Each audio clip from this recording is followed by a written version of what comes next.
சாந்தி. இன்றைய முரளியிலிருந்து கேள்வி பதில். ஏப்ரல் 18.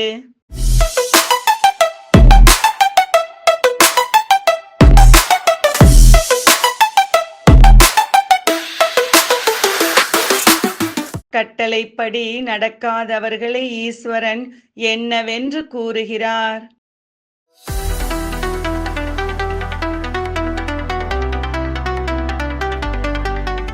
அவர்கள் என் குழந்தை அல்ல, என் இதயத்தில் அமர முடியாது, ஆஸ்தி அடைய முடியாது என்று.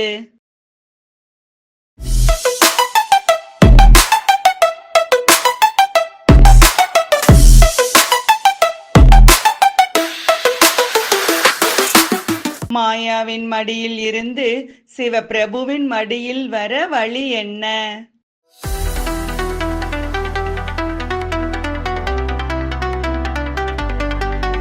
முயற்சி செய்து சிவனை நினைவு செய்வது.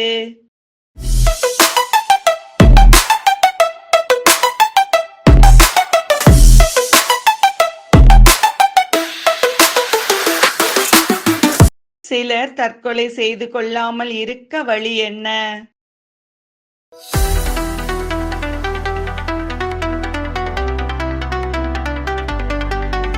தன் மீது கருணை காட்ட வேண்டும், ஸ்ரீமத் படி நடக்க வேண்டும், மன வழிப்படி நடக்க கூடாது.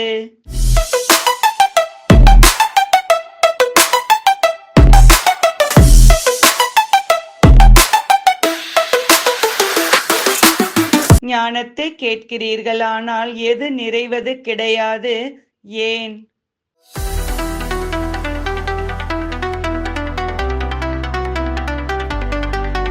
நினைவு இல்லாததால் புத்தி என்ற பை நிறைவது கிடையாது.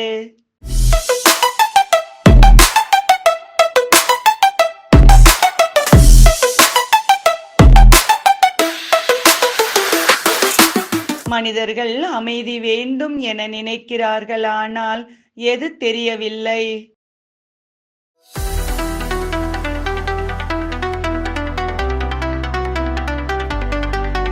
மனம் புத்தி ஆத்மா என்றால் என்ன என்பது தெரியவில்லை.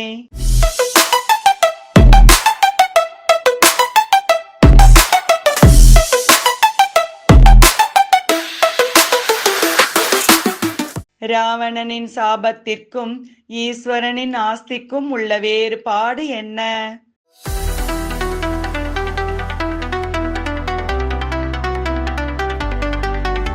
ராவணனின் சாபம் என்பது துக்கம், ஈஸ்வரனின் ஆஸ்தி என்பது சுகம்.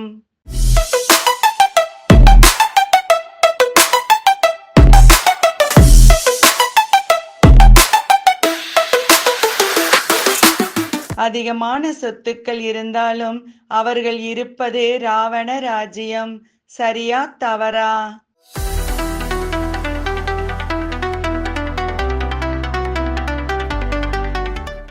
சரி.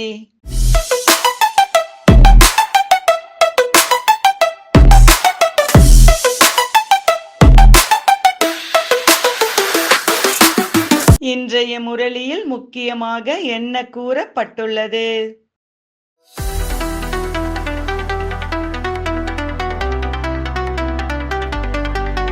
நினைவு இல்லாமல் விக்கர்மம் விநாசமாகாது, பிறகு தண்டனை அடைந்து பச்சாதாபம் அடைய நேரிடும். நன்றி. ஓம் சாந்தி.